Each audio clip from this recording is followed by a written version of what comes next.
औज़ुबिल्लाहिमिनश्शैतानिर्रजीम बिस्मिल्लाहिर्रहमानिर्रहीम।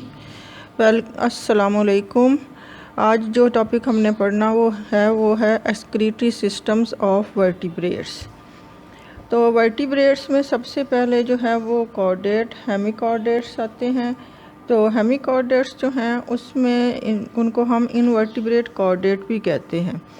उनके अंदर जो एक्सक्रीटरी सिस्टम पाया जाता है वो सेगमेंटली अरेंज्ड होता है, और जैसे कि अर्थ फॉर्म में हमने पढ़ा है मेटानेफ्रीडिया, उससे मिलता जुलता होता है। दूसरा जो वर्टिब्रेट में ग्रुप आता है वो हैग फिश का है। वो प्रिमिटिव वर्टिब्रेट्स जैसे कि हैग फिश में भी मौजूद होते हैं। क्या मौजूद होते हैं? किडनीज़ होते हैं जो कि मेटामेरिकली अरेंज्ड होते हैं। ये मेटामेट्रिकली अरेंज जो किडनीज़ हैं वो सेगमेंटली अरेंज ट्यूब्यूल से मिलकर बने होते हैं।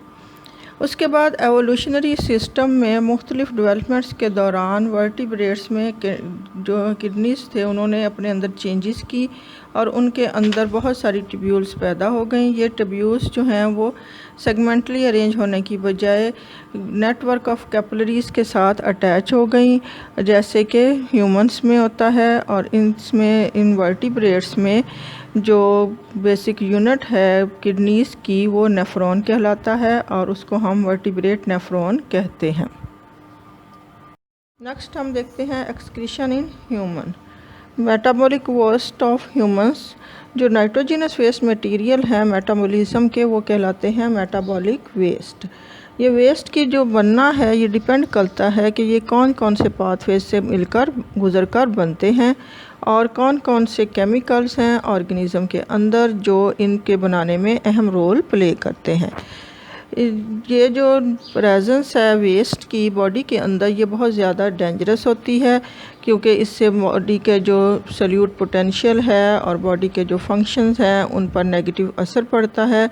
इस वजह से इनको जैसे ही ये बनते हैं या तो इनको नॉन टॉक्सिक फॉर्म में चेंज करना होता है या फिर इनको बॉडी से फ़ौरन निकालना होता है। ये जो वेस्ट मटेरियल्स हैं जिस सिस्टम के ज़रिए बॉडी से बाहर निकाले जाते हैं वो एक्सक्रीटरी सिस्टम कहलाता है। इंसान के अंदर बनने वाले जो बहुत सारे इम्पॉर्टेंट वेस्ट मटेरियल हैं उनको हम एक एक करके डिस्कस करते हैं। सबसे पहला जो मेटाबॉलिक वेस्ट है वो यूरिया है। यूरिया जो है वो बनता है अमाइनो एसिड के मेटाबॉलिज्म से, यानी आपकी बॉडी के अंदर जो अमाइनो एसिड्स हैं, जो प्रोटीन्स हैं, वो जब ब्रेक डाउन होती हैं और बॉडी को एनर्जी प्रोवाइड करती हैं तो उस मेटाबॉलिज्म या ब्रेक डाउन के अमल के दौरान उनमें से जो नाइट्रोजन निकलती है वो यूरिया की फॉर्म में स्टोर होती है और बाद में बॉडी से बाहर निकाली जाती है। दूसरा जो इम्पॉर्टेंट मेटाबॉलिक वेस्ट है वो क्रेटिनिन है। क्रेटिनिन जो है मसल की केराटिन के ब्रेक डाउन होने से बनती है। जब हम एक्सरसाइज करते हैं या कोई मुश्किल काम करते हैं तो हमारे मसल में स्टोर केराटिन जो है वो ब्रेक डाउन होती है और क्रेटिनिन बनाती है। तीसरा जो कंपाउंड बनता है वेस्ट मटेरियल ह्यूमंस के अंदर या दूसरे ऑर्गेनिजम्स के अंदर वो कहलाता है यूरिक एसिड। यूरिक एसिड जो है वो न्यूक्लिक एसिड की ब्रेक डाउन से बनता है और न्यूक्लिक एसिड जो है वो आपको पता है डीएनए और आरएनए में पाए जाते हैं। ये जब ब्रेक डाउन होते हैं या मुख्तलिफ मेटाबॉलिक पाथवे से गुजरते हैं तो ये न्यूक्लिक एसिड जो है यूरिक एसिड में ब्रेक डाउन हो जाते हैं। अगला जो वेस्ट मटेरियल है वो है बिलीरुबिन। बिलीरुबिन जो है वो हीमोग्लोबिन के ब्रेक डाउन से बनता है और मुख्तलिफ हार्मोन्स के ब्रेक डाउन से भी बनता है।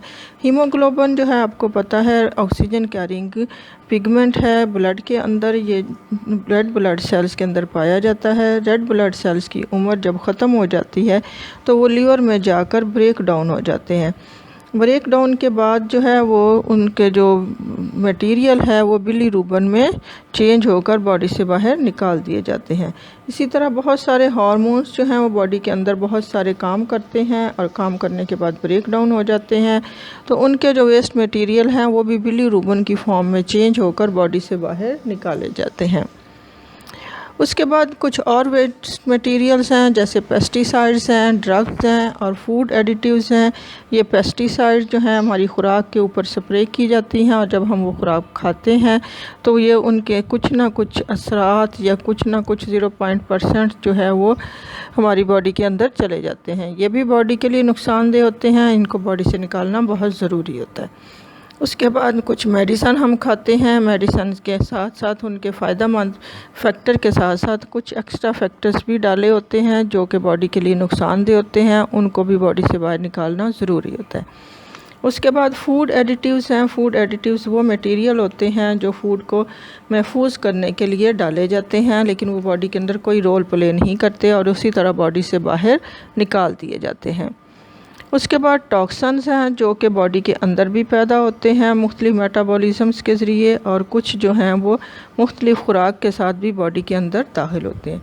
तो ये तमाम के तमाम जो वेस्ट मटेरियल हैं इनको बॉडी से निकालना और रिमूव करना बहुत ज़रूरी होता है। अब हम ये देखते हैं कि हमारी जो स्किन है उसमें से भी बहुत सारे मटेरियल बॉडी से बाहर निकलते हैं, तो क्या उसको भी हम एक एक्सक्रीटरी ऑर्गन समझेंगे या नहीं। तो हम देखते हैं कि साल्ट और वाटर जो है वो स्वेट ग्लैंड से और सीबम जो है वो सेबेशियस ग्लैंड्स के साथ स्किन से बाहर निकाला जाता है। लेकिन ये जो रिमूवल ऑफ वाटर और साल्ट है स्वेट ग्लैंड से वो एक्सक्रीशन के पर्पस के लिए नहीं होता, बल्कि वो थर्मो रेगुलेशन या बॉडी को टेम्परेचर को कंट्रोल करने के लिए होता है। इसी तरह सीबम जो है वो ऑयली सक्रीशन है और ये जो है ये भी एक्सक्रीशन के मकसद के लिए नहीं होती, बल्कि इसका मकसद होता है बॉडी को माइक्रो ऑर्गेनिज्म से बचाना और हेयर और स्किन को लुब्रिकेंट या नरम रखना। इस वजह से स्किन को हम एक्सक्रीटरी ऑर्गन नहीं कंसीडर करते। जो मेन एक्सक्रीटरी ऑर्गन्स हैं वो हमारे लीवर और किडनीज़ हैं और उनको हम बेसिक यूनिट के तौर पर लेते हैं एलिमिनेटिंग वेस्ट प्रोडक्ट्स। तो सबसे पहले हम देखते हैं लीवर का फंक्शन। लीवर जो है वो सबसे इम्पॉर्टेंट एक्सक्रीटरी ऑर्गन है, लेकिन ये बॉडी से मटेरियल को एक्सक्रीट नहीं करता, बल्कि ये बहुत सारी रेगुलेशन या होम्योस्टेटिक फंक्शंस परफॉर्म करता है और टॉक्सिक मटेरियल को कम टॉक्सिक मटेरियल में चेंज करके किडनीज़ को प्रोवाइड करता है ताकि वहाँ से वो आसानी से कम पानी के साथ एक्सक्रीट कर दिए जाएं। तो मेजर होम्योस्टेटिक फंक्शन जो लीवर्स हैं उसमें सबसे पहला फंक्शन जो है वो है सिंथेसिस। सिंथेसिस का मतलब बनाना। तो लीवर के अंदर बहुत सारी चीज़ें बनाई जाती हैं, फंक्शंस होते हैं, जैसे कि नंबर 1 पे नाइट्रोजिनस वेस्ट है। नाइट्रोजिनस वेस्ट में अमोनिया, यूरिया और यूरिक एसिड बनते हैं और इनको बनाकर लीवर जो है वो किडनीज़ की हेल्प करता है वेस्ट डिस्पोजल में। ये मटेरियल बनाए लीवर के अंदर जाते हैं और किडनीज जो है सिर्फ इनको ब्लड से फ़िल्टर करके बॉडी से बाहर निकालते हैं। दूसरी चीज़ जो लीवर के अंदर बनाई जाती है वो प्लाज्मा प्रोटीन है, जैसे प्रोथ्रोम्बिन, फिब्रिनोजन एंड एल्ब्यूमिन। तो ये क्या काम करती हैं? प्रोथ्रोम्बिन और फिब्रोजन जो हैं वो ब्लड को क्लॉट करने के या जमाने के काम आती हैं। आपने देखा होगा कि जब आपकी बॉडी पर कहीं कट लगता है तो ब्लड थोड़ी देर बाहर निकलने के बाद सॉलिडिफाई हो जाता है, तो वो प्रोटीन जो इसको सॉलिडिफाई करती हैं वो प्रोथ्रोम्बिन और फिब्रिनोजन होती हैं और ये लीवर में बनाई जाती हैं। इसी तरह से एल्ब्यूमिन जो है वो ब्लड का ऑस्मोटिक बैलेंस या उसके अंदर सॉल्यूट और सॉल्वेंट की मिकदार को एक ख़ास लेवल पर रखने के काम आती हैं। इसके बाद नेक्स्ट जो चीज़ सिंथेसिस होती है लीवर के अंदर वो है बाइल। बाइल जो है ये एक इम्पॉर्टेंट डाइजेस्टिव सिक्रीशन है जो कि फैट्स को डाइजेस्ट करने में हेल्प करती है और ये स्मॉल इंटेस्टाइन के अंदर जाकर अपना काम करती है। उसके बाद मज़ीद जो चीज़ें बनती हैं वो लिपिड्स हैं, कोलेस्ट्रॉल है, लिपोप्रोटीन है जो कि ब्लड की केमिस्ट्री को और ब्लड की कंसंट्रेशन को मेंटेन रखती हैं, एनर्जी स्टोर करती हैं और सेल की मेम्ब्रेन बनाने में काम आती हैं। नेक्स्ट जो काम है लीवर का वो है स्टोरेज या मुख्तलिफ मटीरियल्स को अपने अंदर स्टोर करना। उसमें सबसे पहले लीवर जो मटीरियल स्टोर करता है वो है आयरन और बहुत सारी मेटल्स। आयरन जो है वो हीमोग्लोबिन बनाने के काम आता है और इस तरह से जिस्म को ऑक्सीजन की सप्लाई में हेल्प करता है। दूसरा मटीरियल जो है वो है ग्लाइकोजन। ग्लाइकोजन जो है वो लीवर के अंदर ग्लूकोज की स्टोरेज से बनता है। ग्लूकोज जो बॉडी के इस्तेमाल से बच जाता है वो लीवर में जाकर ग्लाइकोजन की फॉर्म में स्टोर हो जाता है। नेक्स्ट जो फंक्शन है वो है लीवर का कन्वर्जन यानी चेंजेस करना। तो लीवर के अंदर जैसे जैसे बॉडी को मुख्तलिफ मटीरियल्स की ज़रूरत होती है वो अपने स्टोर मटीरियल को दोबारा से रिज़र्व मटीरियल को बॉडी को सप्लाई करता है। सबसे पहले ये ग्लूकोज को ग्लाइकोजन में चेंज करता है और जब बॉडी को एनर्जी की ज़रूरत होती है तो ग्लाइकोजन को दोबारा ग्लूकोज में तब्दील कर देता है और बॉडी को सप्लाई कर देता है। इसी तरह लैक्टिक एसिड को भी ग्लाइकोजन में तब्दील करता है और स्टोर्ड ग्लाइकोजन को दोबारा ग्लूकोज में चेंज कर देता है। नेक्स्ट जो फंक्शन है लीवर का वो है रिसाइकलिंग। ये पुरानी चीज़ों को या पुराने सेल्स को तोड़ फोड़ कर उनके अंदर जो मेटल्स होती हैं और दूसरी चीज़ें होती हैं उनको अपने अंदर स्टोर कर देता है और जब वो मटेरियल दोबारा बनने होते हैं तो उनको सप्लाई कर देता है। लास्ट जो फंक्शन है इसका वो है डिटॉक्सिफिकेशन। जो बहुत सारे हार्मफुल केमिकल्स होते हैं और पेस्टिसाइड, ड्रग्स, एडिटिव्स, खुराक में डाली जाने वाली चीज़ें, वो सारी चीज़ें जो बॉडी के लिए नुकसानदेह होता है वो इनको नुकसानदेह चीज़ों को कम नुकसानदेह चीज़ों में तब्दील करके किडनीज़ को सप्लाई करता है ताकि किडनीज़ डैमेज ना हो और ये चीज़ें बॉडी से बाहर निकल जाएं।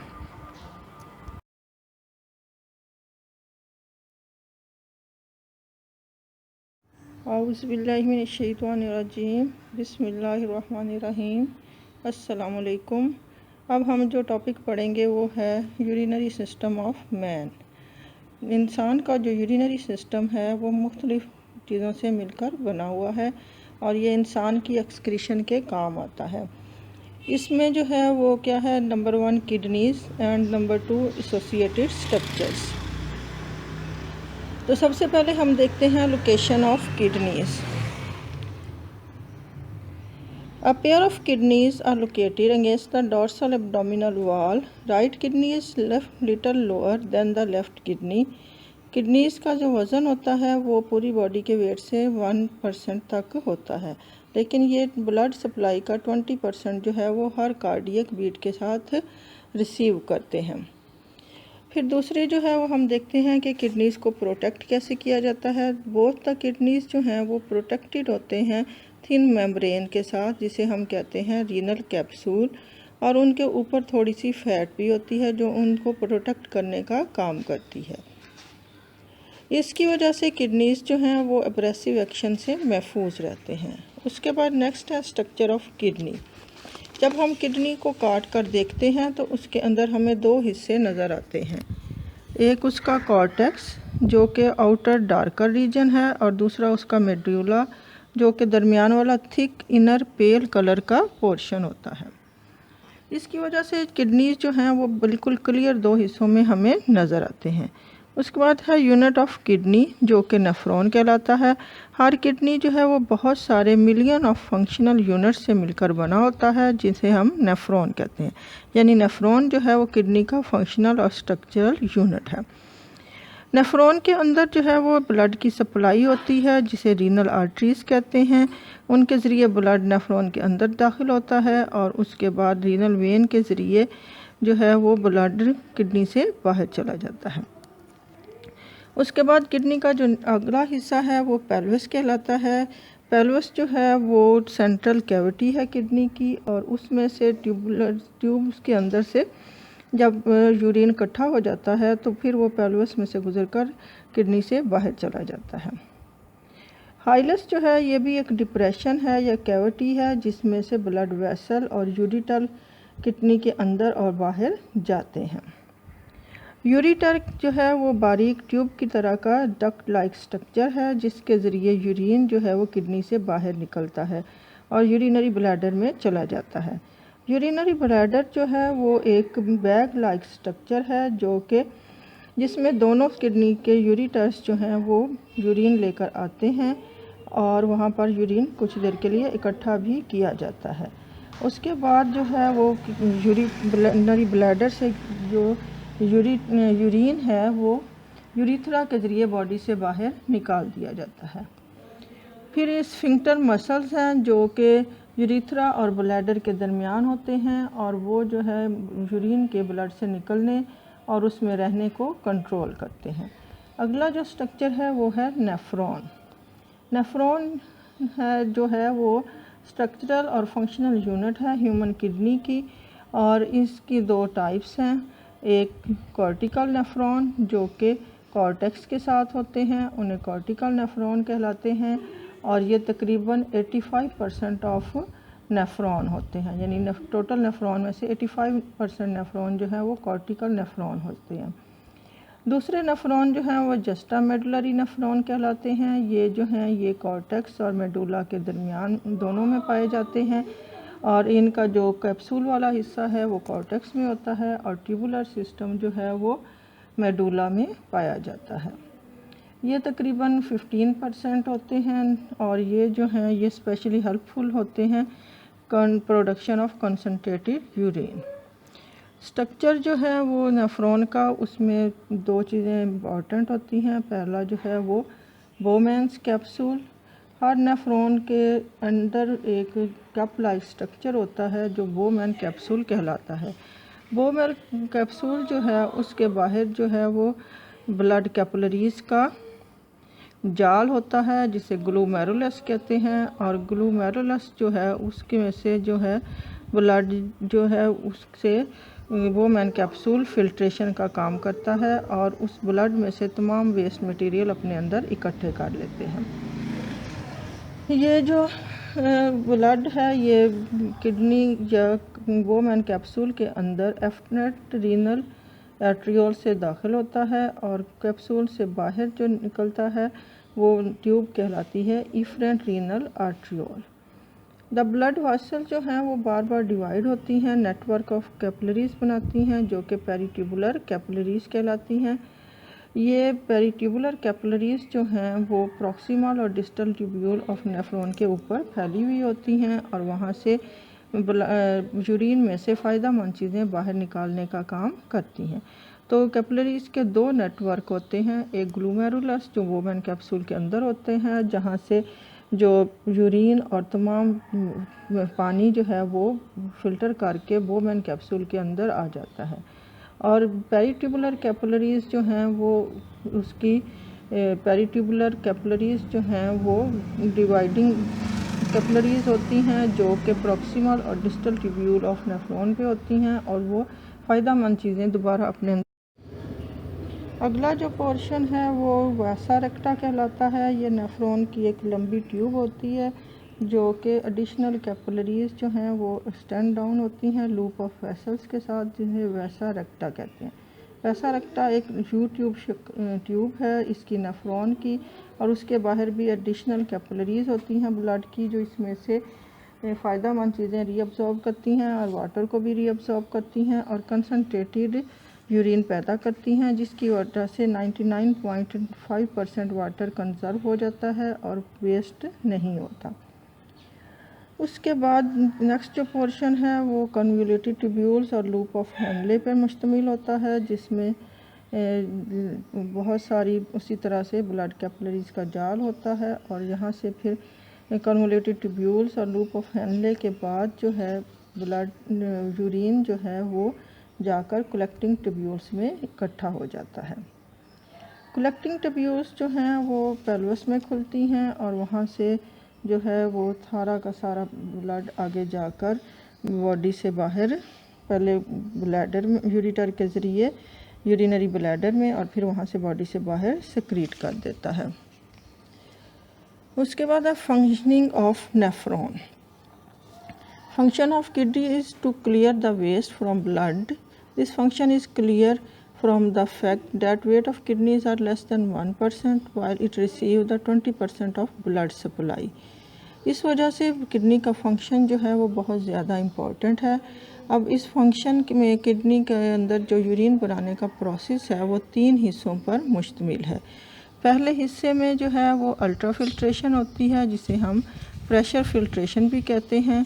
इसमें क्या होता है कि ग्लूमेरुलस और बोमैन कैप्सूल मिलकर अमल करते हैं और ग्लूमेरुलस से तमाम चीज़ें जो हैं वो बोमैन कैप्सूल के अंदर आ जाते हैं।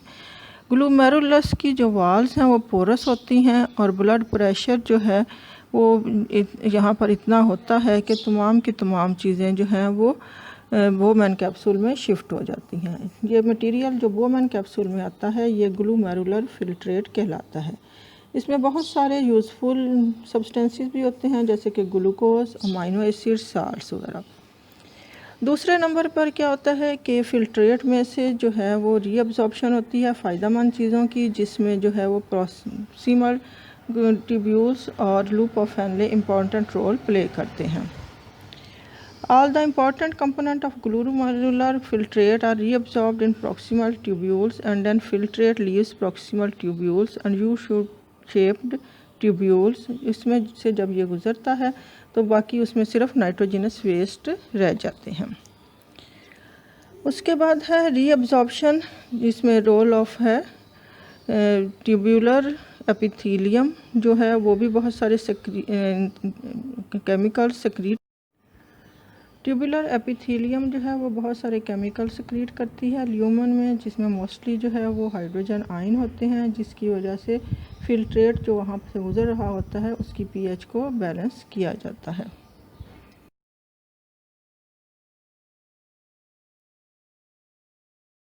एक्सक्रीटरी प्रोडक्ट की कंसंट्रेशन हम देखते हैं कि कैसे मेंटेन की जाती है। इसमें दो चीज़ें हम रोल प्ले करती हैं, एक काउंटर करंट मैकेनिज़्म है और दूसरा हार्मोन्स। काउंटर करंट मैकेनिज़्म में क्या है कि नीचे जाने वाली descending and ascending libs of loop of Henle जो है वो अहम रोल प्ले करती है और उसमें ऊपर जो ब्लड कैपिलरीज हैं जिन्हें हम वासा रेक्टा कहते हैं वो इसमें से फ़ायदेमंद चीज़ें रीअब्जॉर्ब करती हैं। डिसेंडिंग लिप जो है वो उसमें से वाटर को रीअब्जॉर्ब किया जाता है और असेंडिंग लिप जो है उसके अंदर साल्ट सेक्रीट करता है, जिसकी वजह से उसकी कंसंट्रेशन जो है वो मेंटेन रखी जाती है। इनर मेडुला जो है वो हाईली कंसनट्रेटेड होता है क्योंकि उसके अंदर जो है वो यूरिया है और उसमें जो है काउंटर करंट मल्टीप्लायर जो है वो इम्पोर्टेंट रोल प्ले करता है।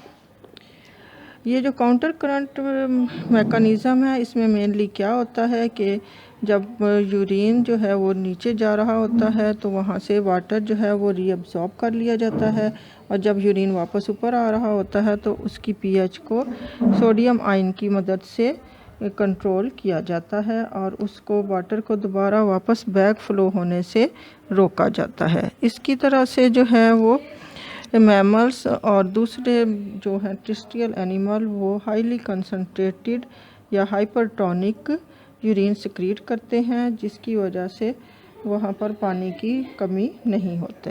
मैमेलियन किडनी जो है वो तकरीबन 99.5% वाटर जो है वो कंजर्व या महफूज कर लेता है बाय रीअब्जॉर्प्शन। दूसरे जो चीज़ इम्पॉर्टेंट रोल प्ले करती है कंसनट्रेटेड यूरिन पैदा करने में वो हार्मोन्स हैं। ये हार्मोन्स दो तरह के हैं, एक एल्डोस्टेरोन जो कि एक्टिव अपटेक ऑफ सोडियम जो है उसको कंट्रोल करता है और ये एड्रीनल कॉर्टेक्स से सेक्रीट किया जाता है। दूसरा हार्मोन जो इम्पॉर्टेंट रोल प्ले करता है वो एंटी डायूरेटिक हार्मोन है जो पिट्यूटरी ग्लैंड से सेक्रीट होता है और ये वाटर को ट्रांसपोर्ट करता है फिल्ट्रेट से दोबारा किडनी में। In the sufficient or excess supply of water, reabsorption of water from the filtrate is reduced. Anti diuretic hormone दो तरह से अमल करता है। जब पानी की सप्लाई ज़्यादा होती है तो रीअब्जॉर्प्शन और वाटर जो है वो रिड्यूस हो जाती है, जिसकी वजह से हाइपोऑस्मोटिक यूरिन यानी ज़्यादा पानी वाला और कम कंसनट्रेटेड यूरिन प्रोड्यूस किया जाता है। जब पानी की सप्लाई कम होती है तो रीअब्जॉर्प्शन ज़्यादा हो जाती है, जिसकी वजह से कंसनट्रेटेड यूरिन पैदा किया जाता है। इस वजह से किडनी जो है वो एन ऑस्मो रेगुलेटरी ऑर्गन के तौर पर एक्ट करता है depending upon the availability of water. इसकी वजह से कि पानी जो है वो महफूज रखा जा सकता है और इसके साथ साथ नाइट्रोजिनस वेस्ट को आसानी से एक्सक्रीट किया जाता है। तो किडनी जो है वो दोनों रोल प्ले करता है, वाटर को कंजर्व भी करता है और नाइट्रोजिनस वेस्ट को रिलीज़ भी करता है। इस वजह से ये बहुत इंपॉर्टेंट ऑस्मो रेगुलेटरी ऑर्गन है। और ये बहुत इंपॉर्टेंट शॉर्ट क्वेश्चन भी है कि किडनी को ऑस्मो रेगुलेटरी ऑर्गन क्यों कहा जाता है। वैसे ये जो नेफ्रॉन वाला स्ट्रक्चर है और उसका फंक्शन है, ये एक इम्पॉर्टेंट लॉन्ग क्वेश्चन भी है।